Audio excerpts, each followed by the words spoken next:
Hello, my name is Chad Heinbuch from Southeast North Dakota. I'm doing this video to bring awareness to how inhumane it is that hospitals are currently not allowing visitors. Patients need someone present for support and to be an advocate for them. This has become relevant in my life as my father is currently a patient at Select Specialty Hospital in Sioux Falls. A few months ago, after getting the results of a calcium test, my father scheduled an angiogram. We hoped this would result in a surgeon doing a stint or two and Dad would be home that night. But once the angiogram started, it was clear that there was much more blockage than anticipated. With complete blockage in 4 arteries and the 5th nearly blocked, a quintuple bypass surgery was scheduled for the 30th of March. At that time, I never even heard of a quintuple bypass. Once the date of the surgery became near, the cases of coronavirus began increasing.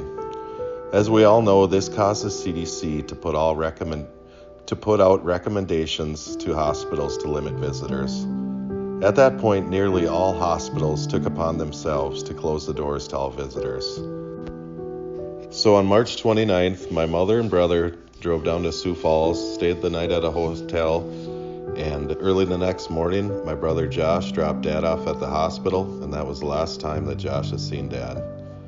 We were extremely nervous the day of the surgery, but surprisingly things went really well.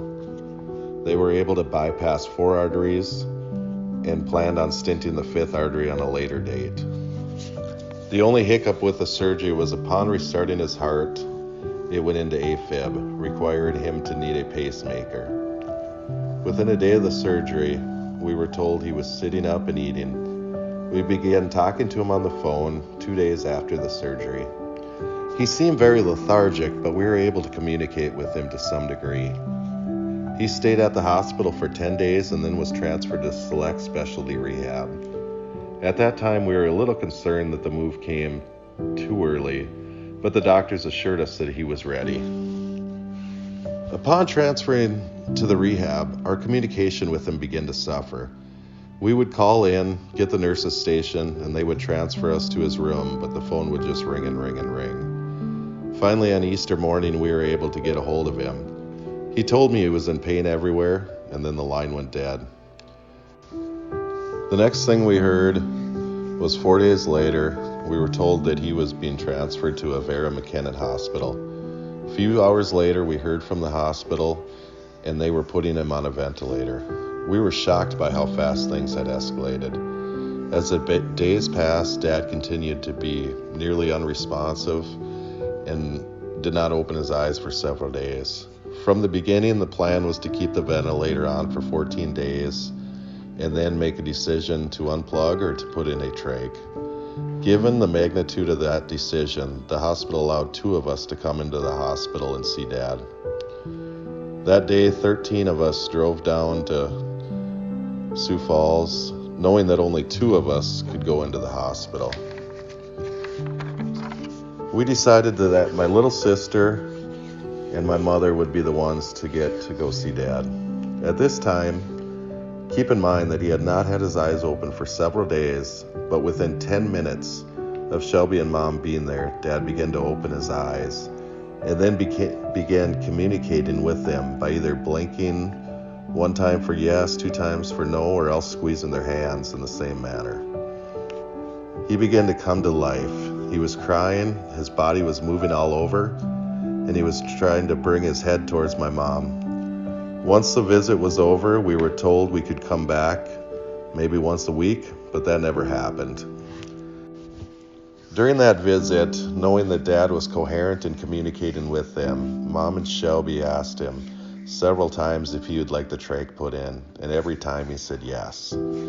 So they scheduled the trach, and 3 days later, the trach was put in. Shortly after that, he was transferred back to Select Specialty Rehab. At that point, we began to contact everybody we could get a hold of at Select, telling them, can we just get a visit in there? And the answer every time has been no. We tried to explain to him that first visit when he was at the hospital came just right in time.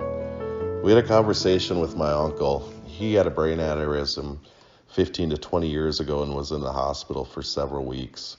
He said that when his wife left for just a few hours, he said it felt like a week. And now our father is sitting in a hospital bed all by himself. He has not had his family. He has no advocate.